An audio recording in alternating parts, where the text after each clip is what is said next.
একদিক দিয়ে উন্নতি হচ্ছে, আরেক দিক দিয়ে হচ্ছে আমাদের কিন্তু মানে প্রশান্তিটা কমে গেছে। 30 বছর আগে তো এত যানজট ছিল না, পরিবেশও ঠান্ডা ছিল।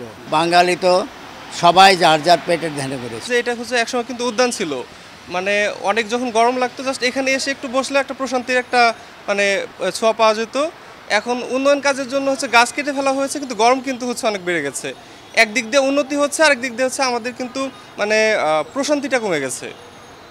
তো গাছ আসলে রাস্তার মধ্যে হচ্ছে, রাস্তার আশেপাশে যদি গাছ থাকতো মানে এটা আসলে সবার জন্য আসলে হচ্ছে অনেক প্রশান্তির একটা করতো, কারণ পরিবেশও ঠান্ডা থাকে। তারপরে হলো অনেক গরমে যখন রাস্তায় হাঁটার সময় অনেকে ক্লান্ত হয়ে যায়, একটা গাছের নিচে বসলেও অনেক কিছু প্রশান্তি পাওয়া যায়। তা তো অবশ্যই, এটা হচ্ছে সবাই বলবে, কারণ এগুলো থাকলে মানে এমনিতেই তো ঢাকার পরিবেশ হচ্ছে গরম, তো গাছগুলো থাকলে অ্যাটলিস্ট হচ্ছে মোটামুটি একটা প্রশান্তি পাওয়া যেত বা হচ্ছে পরিবেশটা ঠান্ডা থাকতো। তো অবশ্যই আমিও বলবো যে এগুলো হচ্ছে রক্ষা করা প্রয়োজন, এবং আমার মতো যারা আছে ঢাকাবাসী বিশেষ করে সবাই বলবে যে এগুলো রক্ষা করা প্রয়োজন।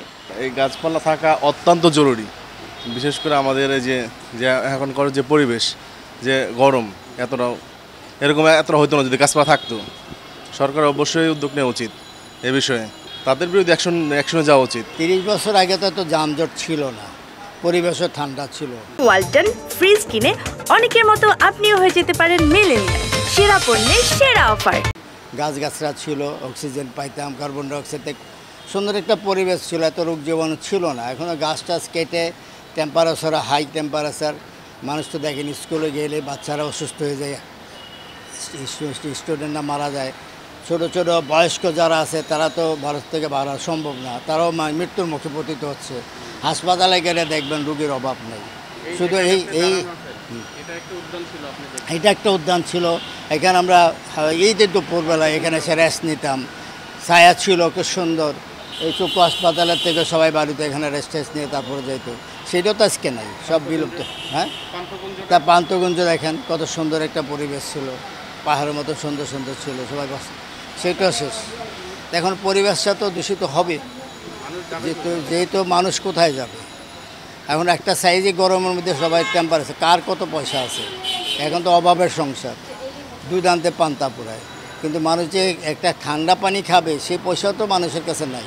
না, এটা তো একটা প্রতিবাদ করা উচিত, যদি পার্ক উদ্যানগুলি নষ্ট করে মানুষের জীবনকে মৃত্যুর মুখে পতিত করছে, এটা তো ঠিক না। এটার জন্য তো সবাই আসলে আমরা বাঙালি তো সবাই যার যার পেটের ধ্যানে করে, তার জন্য কেউ একতা হইতে পারে না।